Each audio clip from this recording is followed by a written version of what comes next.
എല്ലാവർക്കും കണ്ണൂർ കിച്ചണിലേക്ക് സ്വാഗതം. ഇന്ന് ഞാൻ ഈത്തപ്പഴം ചമ്മന്തിയാണ് കേട്ടോ തയ്യാറാക്കിയെടുക്കുന്നത്. ഈ ഒരു ചമ്മന്തി നമുക്ക് സാദാ ചോറിൻ്റെയും ബിരിയാണിയുടെയും അതുകൂടാതെ നമുക്ക് ദോശയുടെയും നെയ്പ്പത്തലിൻ്റെയും ഒക്കെ കൂടെ കഴിക്കാൻ സൂപ്പറാണ് കേട്ടോ. നെയ്പ്പത്തലൊക്കെ ഉണ്ടാക്കി കഴിഞ്ഞാൽ ഈ ഒരു ഒറ്റ ചമ്മന്തി മതി നമുക്കത് കഴിക്കാനായിട്ട്. അത്രയും സൂപ്പറാണ്. മാത്രമല്ല ഇത് നമുക്ക് ഉണ്ടാക്കി കഴിഞ്ഞാൽ ഫ്രിഡ്ജിൽ വെക്കുകയാണെങ്കിൽ 1 മാസം വരെ സൂക്ഷിച്ച് വെക്കാനും പറ്റും. അപ്പോൾ എങ്ങനെയാണ് വളരെ രുചിയായിട്ടുള്ള ഈ ഒരു ഈത്തപ്പഴം ചമ്മന്തി തയ്യാറാക്കിയെടുക്കുന്നതെന്ന് നോക്കാം. അപ്പോൾ ഇതിനായിട്ട് ഞാനൊരു 15 ഈത്തപ്പഴം എടുത്തിട്ടുണ്ട്. കുറച്ച് വലിയ ഈത്തപ്പഴമാണ് കേട്ടോ ഞാൻ എടുത്തിരിക്കുന്നത്. അപ്പോൾ ഇതിൻ്റെ കുരു കളഞ്ഞതിന് ശേഷം ഇതുപോലെ വളരെ ചെറുതായിട്ട് കട്ട് ചെയ്ത് വെച്ചിട്ടുണ്ട്. മിക്സിയിലൊന്നും അടിക്കണ്ട കേട്ടോ, കട്ട് ചെയ്തെടുക്കുന്നതാണ് നല്ലത്. അതിനുശേഷം ഒരു ചട്ടി ചൂടാക്കിയിട്ട് അതിലേക്ക് 2 ടേബിൾ സ്പൂൺ വെളിച്ചെണ്ണ ചേർത്തു. ഇതിലേക്ക് 1 ടീസ്പൂൺ കടുക് ചേർത്തിട്ടൊന്ന് പൊട്ടിച്ചെടുക്കാം. വെളിച്ചെണ്ണയ്ക്ക് പകരം നല്ലെണ്ണ യൂസ് ചെയ്താലും ഒന്നുകൂടി നല്ല ടേസ്റ്റ് ആയിരിക്കും കേട്ടോ. പിന്നെ ഒരു 1/4 ടീസ്പൂൺ ഉലുവ ചേർത്ത് പൊട്ടിച്ചിട്ടുണ്ട്.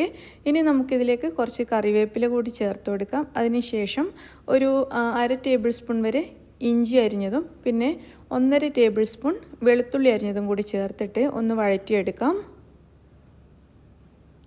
അതിൻ്റെ കളറ് ചെറുതായിട്ടൊന്ന് മാറി വരണം. ആ ഒരു സമയത്ത് നമുക്കിതിലേക്ക് സവാള ചെറുതായിട്ട് അരിഞ്ഞത് ചേർത്ത് കൊടുക്കാം. ഒരു സവാളയുടെ പകുതിയാണ് ഞാൻ എടുത്തിരിക്കുന്നത്.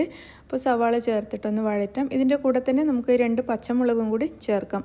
നിങ്ങൾക്ക് നല്ല എരിവ് വേണമെന്നുണ്ടെങ്കിൽ പച്ചമുളകിൻ്റെ എണ്ണം കൂട്ടിക്കൊടുക്കാം.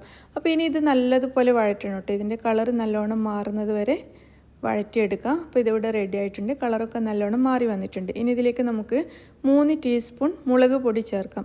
അപ്പോൾ ഇത് ഞാൻ സാധാരണ മുളക് പൊടിയാണ് ചേർത്തിട്ടുള്ളത്. ഇതാണ് ഈ ഒരു ചമ്മന്തിക്ക് ടേസ്റ്റ്.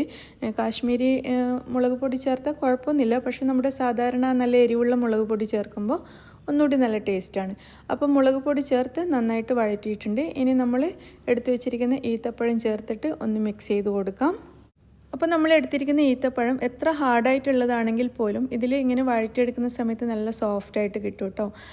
ഇനി നമുക്കിതിലേക്ക് ചേർക്കേണ്ടത് പുളിവെള്ളമാണ്. ഞാൻ ഏകദേശം ഒരു വലിയ ചെറുനാരങ്ങ വലിപ്പത്തിലുള്ള പുളി വെള്ളത്തിലൊരു 10 മിനിറ്റ് കുതിർത്തതിന് ശേഷം നന്നായിട്ട് പിഴിഞ്ഞ് അതിൻ്റെ വെള്ളം മുഴുവൻ ഇതിലേക്ക് ചേർത്തിട്ടുണ്ട്.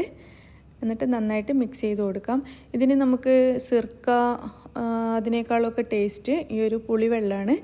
പിന്നെ ഇതിലേക്ക് ആവശ്യത്തിനുള്ള ഉപ്പ് ചേർക്കുക. ഞാൻ ഏകദേശം 1/2 ടീസ്പൂണിലധികം ഉപ്പ് ചേർത്തിട്ടുണ്ട്. എന്നിട്ട് നന്നായിട്ട് മിക്സ് ചെയ്ത് കൊടുക്കാം.